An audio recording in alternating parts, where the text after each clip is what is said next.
OrlandoSentinel.com has a new Magic beat writer. His name is Khobi Price. You can find him on Twitter at Khobi_Price.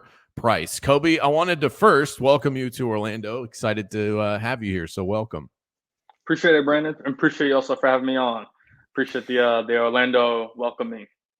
Yeah, no, I mean it's necessary. We got to bring you into the group here, even though you've already Right. started working. You got to do all the media hits. You're a new star in town, so most of what I know of you is based on either our recording conversation for 2 minutes or what I've seen from your Twitter bio and skimming through your tweets. So I know that you're an NIU grad, Yes. that you previously covered the and they're headed to Orlando for the Cure Bowl. Champions, 2021 MAC champions NIU grad right there. Put some That's right. respect Had to throw on that part in there. Yeah, I had to throw that in there. Yeah. You covered the Canes down for the Sun Sentinel down in South Florida, and your birthday's on Christmas. This is right correct. About that? These are all facts. These are all facts. The only fact you didn't make sure to mention is 2021 MAC champions, but everything else was flawless from there. Everything else was flawless. A+. Fantastic. Effort. Well, I guess before we get to the Magic stuff, did the Miami Hurricanes do right by the way that they handled this situation? And with Manny Diaz on his way out and Mario Cristobal on his way in, I'm sure you're still plugged in. You can't detach from those roots from one day to the next. Yeah, I haven't completely. It's made for an interesting situation for myself personally because I'm not completely detached, but I'm also trying to move forward with a new chapter. But it's been weird. I was just having this conversation about this last night. I don't love how they went about it. I get it though. Because I covered the program for 5 months, so take that for what it's worth. But I could just tell this wasn't a situation of they wanted Manny. It was absolutely Manny cannot come back next year. It wasn't that kind of ordeal. It wasn't like Ogeron with LSU, where they're we gotta get this dude out the building. This was we kind of want him, but we kind of want to upgrade. If we can get this upgrade, we really want to upgrade, but if we can't upgrade, then you're still welcome here. We still want you. There are people in the building still liked Manny. He was still a well-liked figure. Nobody was trying to kick him out unnecessarily. But they're man, we can do a little bit better. I mean, we ain't gonna say no. But if we can, it's not like you're not here. So it was a weird situation. You would think, with Manny's connections to the city and obviously who his father is, he wouldn't have gotten it like that. I know some people say, well, that's how, he left Temple after whatever, 2, 3, however many weeks. The difference to me, or the significant difference to me, is that he communicated that to Temple, or at least I'm assuming so. At least it seemed like he communicated that, hey, and it also just happened so out of nowhere. That's kind of the point of why everybody was mad at Blake James, because it just happened too quickly and too hastily. So that was a process that was much quicker. This is a process that's been going on for a while, and just really put Manny and his staff and a lot of people in just a weird situation for weeks. Yes, they're going to get paid, they're going to get their money, etc. But the stress, anxiety of all of it, they're human beings, and I'm sure that wasn't a fun situation for them or the players or the coaching staff, etc. Yeah, I kind of look at it like, if you have a phone and you like your phone, you don't necessarily need the upgrade, but you go into the store just to see if it's available. And if it is, you take it. And if it's not, then you go back home and you roll with the phone that you already had. Yeah, that's exactly it. That's exactly it right there. That's perfect, because people like to do relationships oh, this is your boyfriend, girlfriend. All right, hold on. Now it's a little different than that. Right, too complex. Yeah, no, a little bit more, but yeah, it's you're shopping with the intent of we may buy something if we can get better than what we have. So that's perfect. It was just a strange saga. At least to me, it was strange because you really don't see it like that. I actually respected how LSU did it with Ogeron, just hey, we're not just gonna embarrass you and fire you immediately. If you want to finish up the season, go ahead, but we're gonna let you know we're looking for someone else. But we're at least gonna give you the respect of finishing out. And I guess Miami did that for Manny, but at the same time, he kind of left him hanging in the balance. If they said back on November 15th or whatever the date was, 16th, whatever day, hey, we're moving on from Manny after the season, but we're gonna let him finish out the year. There was never, at least from my end, there was never that understanding of, yeah, Manny's definitely gone. It was, Manny, you're only gone if we get our guy. If not, and then Manny's career is in the balance, or is hanging from Mario Cristobal's decision, whatever he wants to decide. So Yeah, I could talk about this for a while. Just a really, you rarely see a situation like this, and then they still have to hire an AD, right? Like I know they have their guy that they're aiming for, but it still has to hire an AD. So it's just a lot.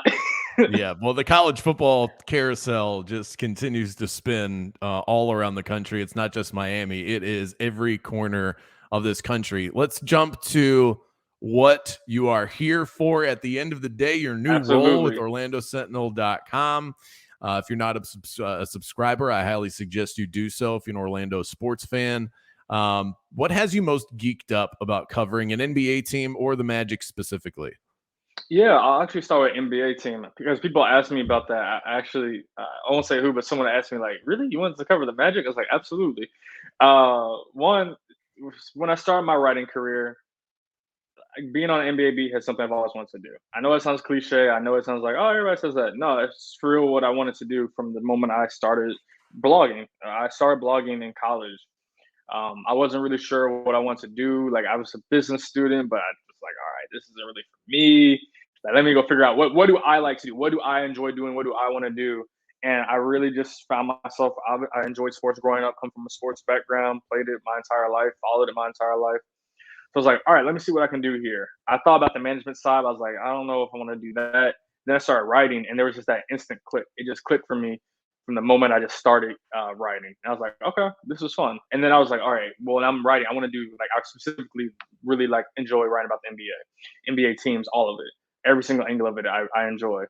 So I just stuck with it. And even if I wasn't writing about the NBA, I followed as closely as I could. I would try to write, anything I could, and for me, that's just kind of how it sparked. Like this has always been something I've wanted. As cliche as it sounds, it's always been something I've wanted since at least I started this writing career, however many years ago. With the Magic Have you? specifically, I Yeah. mean, I know that I know that they're coming off. Last year they cleared house and they, started the rebuild, and this year is really the first year of said rebuild, or first full year of said rebuild rather. But there's the great thing about that is that there's a lot of new faces, a lot of fresh faces, a lot of new stories to tell. And it has me excited. I'm excited to see how this team grows, from the bottom and however far up it goes with all these new guys they have. I forget who I was talking to, but we were talking about like the players on the team, and we were talking about the veterans, and someone brought up Markel Fultz. And I was like, Markel Fultz, a veteran. He's he's only been around for like 4 or 5 years. He's like It's like it's 22. been, yeah, he's younger than me. So how is he going to be a veteran? Same with Jonathan Isaac. They were that 2017 draft. Like, how are they the veterans? And I know they have Gary Harris and Robin Lopez, each one more. Like, yeah, they got those guys, but like the core veterans, like, oh no, we can't do this. Calling 22, 23-year-olds veterans, but it's great just being able to watch a team grow and just kind of see where it goes from here. I And with think their it's first year perfect. first year coach Yeah, too. all that stuff. I mean, like, I think you hit the nail on the head. It's perfect for a new beat writer onto the scene, covering guys that are new onto the scene rather than you trying to. Because I think if you were to hop on with a different NBA beat, you'd have to familiarize yourself and kind of catch up to a moving train. But you're able to hop on right at the start with a lot of these guys, a lot of Magic players that Magic fans, I still think they like what they see early on, but they don't know these guys. I would think that that first one-on-one with Cole Anthony will be a lot of fun. Have you kind of thought about that, or have you had the opportunity to talk to him since you'd taken over your new role? Yeah, I haven't spoken with him one on one yet. I've been in a couple of group media sessions since I've gone to beat. I think two, matter of fact. And yeah, I already knew before I took the job that he had a great personality. So I'm really looking forward to. I'll make sure that I get that one on one because I can tell that he's just a good dude and he's just a fun personality. But no, you're absolutely right, and that's kind of on me, right? To tell the stories of these guys, to tell the stories that matter, so you guys can, so people can connect, so people can understand, regardless of the wins, losses, results, people still want to connect to these players. I mean, this isn't a shot at all because I understand how it sounds, but it's not like the previous era of the Magic, won big. Yeah, they made a few playoff appearances here and there, and they, won a couple of games in the first round, but it's not like they ever, were truly a contending team. But people still cared about Vucevic. People still cared about Aaron Gordon. People still cared about Evan Fournier and all the guys, DJ Augustine. Like people still cared about them ultimately. So regardless of the results, like these guys have stories to tell on and off the court. It's going to be on me to really tell them and help you guys connect with them the best way possible. Outside of Cole Anthony, is there anybody else that you look at and say, early on, I would like to tell his story, to cover him? I'm intrigued by who else other than Cole Anthony's the obvious, just because that personality it just bursts through the screen. And he's sort of the catalyst to all of this chemistry and new young blood that we see. But is there somebody else that really has you intrigued? Yeah, honestly, the crazy thing is these guys are so. I'm young. I'm just gonna say I'm a young guy myself, but these guys are also young that I can distinctly remember most of their drafts, like vividly. Like most of these guys have been drafted since I started my writing career. At least the starters and you know the key players. Even a guy like Gary Harris, I remember him getting drafted because he was 2013, and I grew up a Bulls fan, and the Bulls traded him, and I want to say it was Nurkic. Maybe I think it was Nurkic, like him and Nurkic for Doug McDermott in the 2013 draft. It may not have been Nurkic, but I'm pretty sure Gary Harris was in that draft. Anyway, that's a tangent for like another day. But I can remember so many of these guys being drafted just because they are so young. Even Gary Harris was 2013, so it's not like he is or 2013 or 2014. He's not like he's some old vet, 10 plus years in the league. But honestly, all of them. Like, I can go down the list. I'm not trying to give away my story ideas for the free, but yeah. Like I said, I grew up a Bulls fan, followed the Bulls closely. So Wendell Carter Jr. He's a guy whose career I follow closely, and it's interesting to see how he's being used now, and just his development because there were times where I was concerned with, I guess, his usage or just how he was being used in Chicago. Mo Bamba is just great. It's great seeing him, kind of get more opportunity and seeing what he does with it, and just really showcase. All right, he was very raw coming into the league. I think out of Texas, Yep. just that size, that length, but that touch too. So really, just trying to take those raw skills and turn them into something a little bit more, and kind of refining that. Getting a little bit less jumpy sometimes, like stuff like that interests me. And how, like, for the process of him, like coming to this year, not playing as much the past few years, and now he's here. It's like, all right, this is your time to start. You're going to be playing big boy minutes after playing very minimal minutes the years past. And then, Markel to me, he's an interesting story just because his career is very, you just don't see it, especially for a number one pick. And I think his story is kind of easy to tell. Not easy to tell, but it's just you can dive pretty deep into that in terms of everything that's gone on the past 5 years since he got drafted. Jalen Suggs, he's new, and he's hurt now, but there's still stuff behind him that's just good to dive deep on.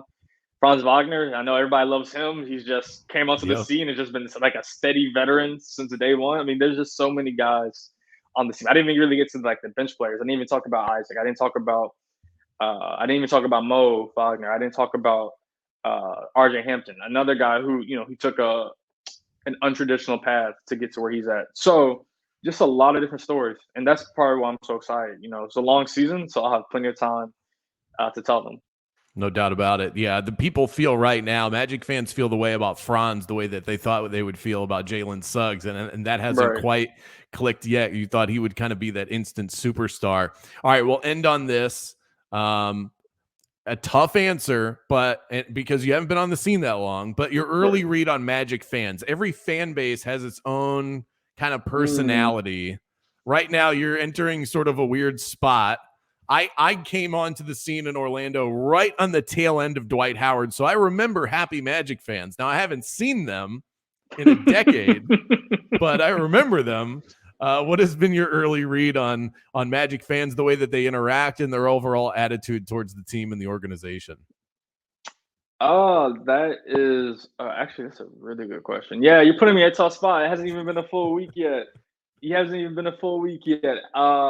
give me the Cliff's notes. Yeah, we can say whatever Khobi's answer is right here can change. It's like an amoeba. It could change a week from now. So don't hold him to it. Right. No, honestly, all the Magic fans there's just a sense of, I guess, eagerness. it's sometimes when you get into the state that they're in, like a team that's rebuilding, and you're not really sure how it's going to turn out. There can be a bit of despair. It doesn't feel like there's despair right now. I maybe before there may have been, but right now it feels very much like, all right, we have all these young guys. Let's see what happens. And maybe that's going to last for now. Like there's been some rough losses, but they just seem to be. I can feel hope. I can feel hope, and I can feel just some kind of just like, all right, eagerness to see who does what. There's also a little bit of disappointment just because the guys keep getting hurt. I mean, we're talking about Isaac, Fultz, and Suggs. Like those It's are your always three. something. Those supposed to be those supposed to be like your three main pieces of this rebuild, and none of them are playing right now, or they're at least all hurt.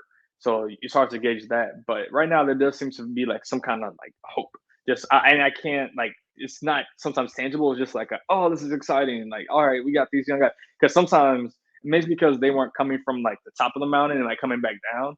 Because sometimes when you go from like the tippy top to the bottom, you're like, oh, this is awful. But it doesn't feel like people are like, oh, this is awful. It's just like, all right, let's hope this works out. Like let's get this going. Hopefully it turns Yeah. around. Definitely itching for some success here in this town. Well, I look forward to reading all of your stuff. Happy to have you on board in our city. We need some new Magic coverage, and so it'll be awesome to read all of your stuff. OrlandoSentinel.com, download the app, or get the hard copy, get the paper sent to your Yeah. house, however you want to go about doing that. At Khobi_Price on Twitter. Thanks so much for the time, man. I really appreciate it. Best of luck with everything moving forward. Appreciate the time. I really do, Brandon. Thank you. Marvelous. Thanks so much, dude.